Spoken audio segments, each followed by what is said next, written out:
Hello friends, कैसे हैं आप सब। आशा करता हूं कि आप सब बहुत अच्छे होंगे।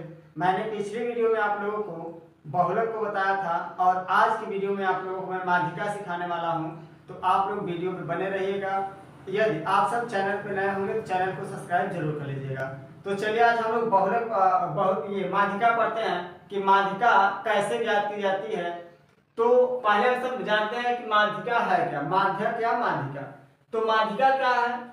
माध्यक केंद्रीय प्रवृत्ति की वह माप है। माध्यक केंद्रीय प्रवृत्ति की वह माप है जो प्रेक्षणों को उनके परिणाम के अनुसार आरोही या अवरोही क्रम में रखने पर श्रेणी के मध्य प्रेक्षण का मान प्रदान करती है। जैसे इसके कहने का अर्थ हुआ कि अगर कोई संख्या हो, जैसे हम कोई संख्याएं लिख देते हैं, तो चलिए हम लोग कोई संख्या लिख दिए, ये एक प्रेक्षण है। ये हम सब एक कोई प्रेक्षण ले लिए, प्रेक्षण क्लियर।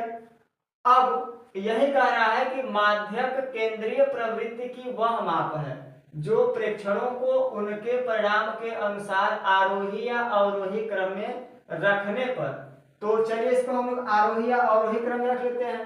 तो क्लियर हमारा ये आरोही क्रम में एस टू है ही, तो ये आरोही क्रम में है, तो इसको आरोही क्रम में या अवरोही क्रम में व्यवस्थित करके श्रेणी के मध्य का मान प्रदान करते, मतलब जो सबसे मध्य में ये जो प्रेक्षण मिला है इसके बीच का जो मान होगा वही हमारा होगा माध्यक। यही क्या होगा? माध्यक। तो इसमें सबसे पहले करना क्या होता है, इसमें हम लोग ये काउंट करते हैं कि ये सब जो प्रेक्षण दिए हुए हैं ये कितने हैं, और इसमें जो अंक आ रहा है काउंट करते हैं 1 2 3 4 5 6। तो हमारे पास कितने कुल प्रेक्षण हैं? 6। अब इसी प्रेक्षण में से 6 हैं, तो अब 6 हमारा सम है या विषम है, इसको पता करना है। तो 6 तो हमारा क्या है? सम है। सम संख्याएं क्या होती हैं? ऐसी संख्याएं जो 2 से पूर्णतया विभाजित हो। ऐसी संख्याएं जो 2 से पूर्णतया विभाजित हो सम संख्याएं कहलाती हैं, और ऐसी संख्या जो 2 से पूर्णतया विभाजित न हो वे विषम संख्याएं कहलाती हैं। तो हमारा क्या निकल गया? कुल 6 पद इसमें दिए हैं, 6 प्रेक्षण 1 2 3 4 5 6, तो 6 दिया है।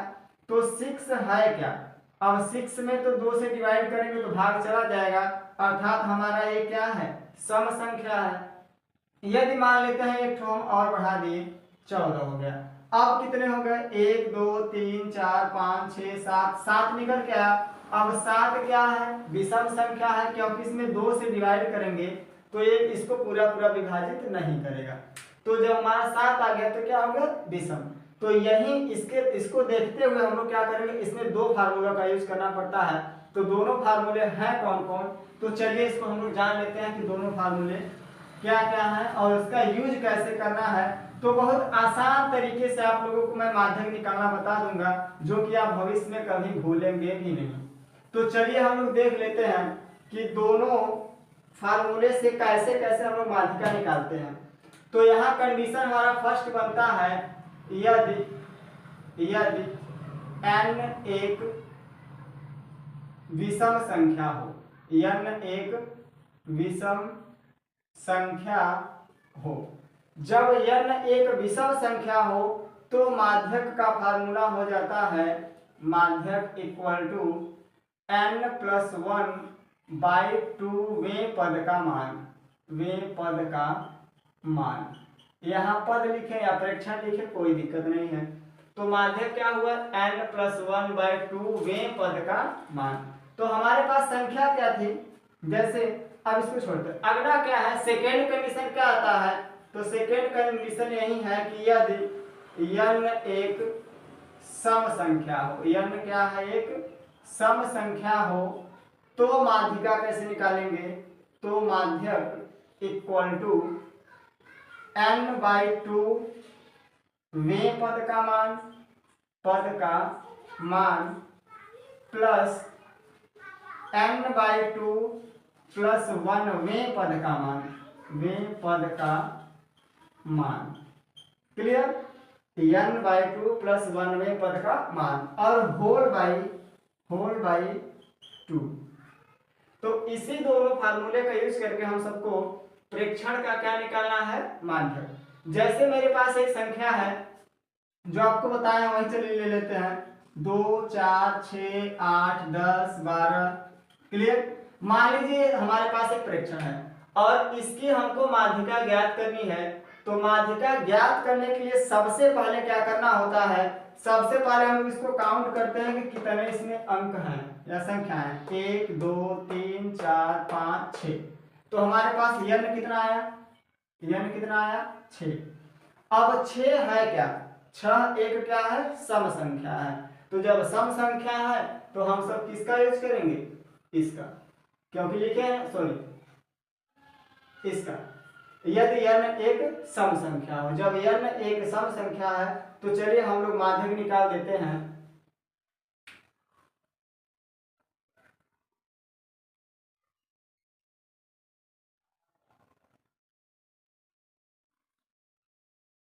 तो चलिए हम माध्यक निकाल देते हैं। तो माध्यक कैसे निकालेंगे, अब क्या है हमारे पास n की वैल्यू कितनी है 6, तो 6 रख दिए बाई 2, वे प्रेक्षण वे पद का मान, प्लस n बाई 2, n हमारा 6 आया, 6 के बटे में 2 कर दिए। क्लियर। अब प्लस 1 वे पद का मान, और पूरे के बटे में आपका क्या है 2 हो गया। अब इसको देख लेते हैं कि 6/2 कितना आया हमारा 3, डिवाइड करिए 2 3 6, तो 3वें पद का मान। अब 3वां पद हमारा कौन है, देखिए काउंट करिए 1 2 3, 3वां पद क्या है 6 है।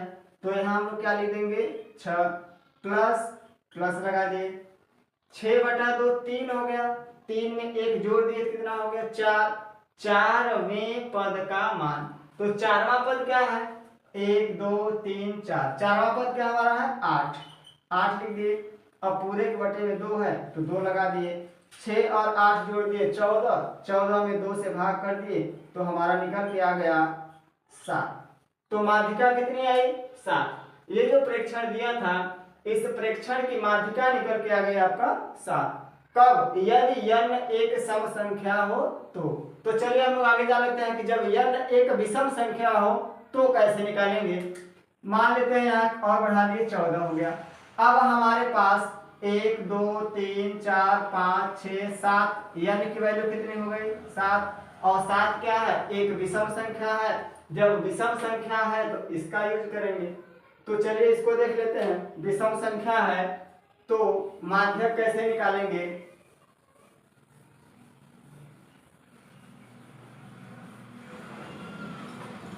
तो माध्यक कैसे निकालेंगे, तो माध्यक इक्वल टू n की वैल्यू कितनी है 7 प्लस 1/2 वे पद का मान। क्लियर। अब क्या है 7 में 1 जोड़ दिए 8 हो गया, 8 में 2 से भाग दे दिए तो 4 आ गया। तो यहाँ लिखेंगे 4वें पद का मान। तो 4वां पद कौन है 1 2 3 4, 4वां पद हमारा क्या है 8 है। तो अब हमारा आ गया माध्यक कितना आ गया, ये आपका क्या रहा है माध्यक कितना आ गया 8। तो यदि सम संख्या हो, n एक सम संख्या हो और n एक विषम संख्या हो तो माध्यक कैसे निकाला जाता है आप लोगों को बहुत अच्छी तरीके से हमने बता दिया। अब हम सब अगले क्वेश्चन को लेते हैं और उसमें माध्यिका निकालते हैं कि माध्यिका कैसे निकालें। तो चलिए देखते हैं अगला क्वेश्चन। तो चलिए नेक्स्ट क्वेश्चन को देख लेते हैं। आपके सामने प्रश्न है कि निम्नलिखित सारणी का माध्यक ज्ञात कीजिए। एक इस टाइप की सारणी बनी हुई है और इस सारणी का हम सबको माध्यक ज्ञात करना है। तो ऐसे क्वेश्चन को ज्ञात करने के लिए, माध्यक ज्ञात करने के लिए करेंगे क्या हम सब, तो इसमें इस टाइप के क्वेश्चन ज्ञात करने के लिए सबसे पहले हम लोग क्या निकालते हैं, तो सबसे पहले इसमें निकाला जाता है संचयी बारंबारता। संचयी बारंबारता निकालते हैं तो हमारा इसमें माध्यक निकलेगा। अब संचयी बारंबारता हम सब कैसे निकालेंगे, तो संचयी बारंबारता निकालने के लिए बहुत आसान तरीका है, इसको आप सब अच्छे से सीख जाएंगे। बस ध्यान से वीडियो को आप सब बने रहिए, वीडियो को स्किप मत कीजिएगा, नहीं तो आप सबको समझ नहीं आएगा तो बाद में कहिएगा कि सर कैसा पढ़ाते हैं समझ नहीं आया। तो संचयी बारंबारता निकालने के लिए करना क्या है, तो चलिए देखिए उसमें क्या था जो हम लोग पहले हल कर चुके थे, उसमें n की वैल्यू ही प्राप्त करते थे। हम लोग को क्या ज्ञात करना था, सबसे पहले n निकालते थे। तो n पता करने के लिए हम लोग क्या करेंगे कि संचयी बारंबारता निकालेंगे। तो n पता करने के लिए क्या करेंगे, संचयी बारंबारता। तो चलिए संचयी बारंबारता हम सब एक कॉलम बना लेते हैं और यहाँ लिख देते हैं संचयी बारंबारता। संचयी बारंबारता को CF से डिनोट कर देते हैं। अब संचयी बारंबारता निकालेंगे कैसे, तो संचयी बारंबारता बहुत आसान है। ध्यान दीजिए, जो ये बारंबारताएं दी हुई हैं इसका मतलब क्या हुआ, यहाँ देखिए क्वेश्चन भार किलोग्राम में और यहाँ दिया है बारंबारता। भार 40 किलोग्राम भार के 4 लोग हैं और 45 किलोग्राम भार के 8 लोग हैं, 50 किलोग्राम भार के 12 लोग हैं, 55 किलोग्राम के 10 लोग हैं, 60 किलोग्राम के 17 लोग हैं। तो अगर इनको हम लोग ऐसा लिखें कि 40 किलोग्राम के 4 लोग हैं तो 40 40 40 40 ऐसा लिखेंगे। 45 किलोग्राम के 8 तो 45 45 8 बार लिखेंगे, फिर 50 12 बार लिखेंगे, 55 10 बार लिखेंगे, 60 17 बार लिखेंगे। तो एक लंबी प्रक्रिया हो जाएगी। तो हम लोग यह का मान निकालेंगे, इसमें यह कितना है। तो अब संचयी बारंबारता में क्या होता है, यह नहीं पता करना होता कि यह निकलेगा कैसे। तो चलिए देखते हैं, संचयी बारंबारता निकालने के लिए क्या करते हैं कि जो बारंबारता दिया बारंबारताओं का योग कर देते हैं। क्या करें, 4 को पहले से उतार लेते हैं। अब इस 4 में इस 8 को जो नीचे आ रहा है इसको ऐड कर देंगे। तो 4 और 8 कितना हो गया, 12। अब 12 आ गया। अब 12 में इसके नीचे वाले को जोड़ेंगे तो कितना आ जाएगा, 24। 24 आ गया। अब 24 को इसके नीचे वाले को जोड़ेंगे तो कितना आ जाएगा, 34। 34 में अब इस 17 को जोड़ेंगे तो हमारा आ जाएगा 51। क्लियर। अब जब 51 आ गया तो जो सबसे लास्ट में आया है यही हमारा n की वैल्यू है। जो सबसे लास्ट में आया वही क्या है, n की वैल्यू।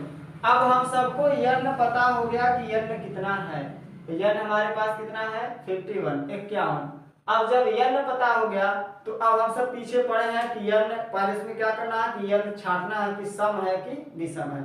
तो ये 51 पता करिए कि सम है कि विषम है। तो ये 51 हमारा एक विषम संख्या है क्योंकि 51 में 2 का भाग मतलब ये 2 से पूरा पूरा विभाजित नहीं होगा। तो जब n का मान हमको पता हो गया 51 है तो अब हम सब लिखेंगे क्या, तो यहाँ लिखेंगे n एक विषम संख्या है, विषम संख्या है। अतः माध्यिका, अतः माध्यक लिखें चाहे माध्यिका लिखें, माध्यक इक्वल टू, जब n एक विषम संख्या है तो माध्यक ज्ञात करने के लिए आप लोगों को क्या बताएं कि n + 1/2 वें पद का मान, वें पद का मान। ये आपको फॉर्मूला दिए थे कि जब n एक विषम संख्या हो तो माध्यक ज्ञात करने के लिए हम लोग इसी सूत्र का यूज करते हैं कि n + 1/2 वें पद का मान। आगे देख लेते हैं कि n + 1/2 वें पद का मान निकालेंगे। तो ध्यान दीजिए, अब n की वैल्यू हमारे पास कितनी है, 51 प्लस क्या हो गया 1 और बाई 2 वें पद का मान, वें पद का मान। क्लियर। अब 51 में 1 जोड़ दिए तो 52 हो गया और 52 में 2 का हम लोग भाग दे देंगे तो हमारे पास आ जाएगा 26। अब ये हमारा आ गया क्या, 26 वें पद का मान, वें पद का मान। अब 26वां पद में जो होगा वही हमारा क्या हो जाएगा, माध्यक। तो यहाँ हम लोग लिखेंगे माध्यक बराबर, अब देखते हैं कि 26वां पद किसमें है। तो अब जो हम सब संचयी बारंबारता निकाले हैं इसमें 26 किसमें आएगा, तो 4 में 26 तो आएगा नहीं, 12 में भी 26 नहीं है, 24 में भी 26 नहीं है, 34 में 26 मिल जाएगा।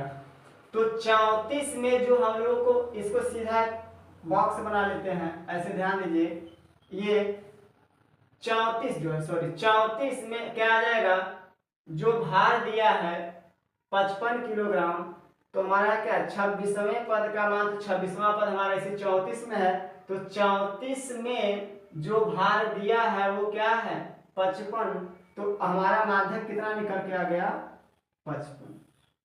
क्लियर। तो माध्यक ज्ञात करने के लिए हम सब ऐसे ही इसको ज्ञात कर लेंगे। तो आप लोगों को ये वीडियो समझ में आ गया होगा, अच्छे से क्वेश्चन आप लोग इसको सीख गए होंगे। तो अब हम सब पढ़ेंगे विविक्त श्रृंखला का माध्यक ज्ञात करना। तो ये वीडियो काफी लंबी हो जाएगी, मैं अगले वीडियो को आप लोगों को विविक्त श्रृंखला का माध्यक ज्ञात करना बता दूंगा। तो नेक्स्ट डे आप लोगों को उस वीडियो को अपलोड कर देंगे। तब तक के लिए जय हिंद, वंदे मातरम।